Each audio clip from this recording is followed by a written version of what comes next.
Hello বন্ধুরা, আবির গেমিংয়ের পক্ষ থেকে সবাইকে স্বাগতম। আজ আপনাদের জন্য নিয়ে এসেছি একটা অসাধারণ গেম প্লে। যে গেম প্লেটা দেখে আপনাদের চোখ উড়ে যাবে কপালে। চলুন শুরু করা যাক। ড্যামেজ আছে একটা, আর দুইটা আছে সামনে, আর দুইটাকে দেখা যাচ্ছে। এক শট ডাউন হয় না কেন? ডাউন একটা, আরও একটা আছে যে ক্লিয়ার একটা। রিলোড চলে এসেছে একটু সামনের দিকে, যে ওদের মারতে হবে, না হলে পারবো না। ড্যামেজ ডাউন, আরও একটাতে ডাউন। আর ডাউন হয় না কেন? কত ড্যামেজ লাগে রে ভাই। ডাউন, আর রে ভাই গুলো ফাটাইতে ফাটাইতে জীবন শেষ।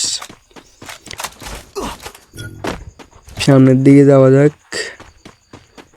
জানা রে ভাই, একটা মেডি মাইরানি, সুপার মেডি জোনে কত হেল টানে রে ভাই। ড্যামেজ আর ডাউন, সেটা ক্লিয়ার দিয়ে দিই। সামনের দিকে যাওয়া যাক। আমার এসপির কি অবস্থা? একটা প্লেয়ার ডাউন। আরে ভাই পিছন থেকে মাইরা দিচ্ছি। লাস্ট ওয়ান, ওর মারতে হলে বুঝে। আরে বুঝে সেরা।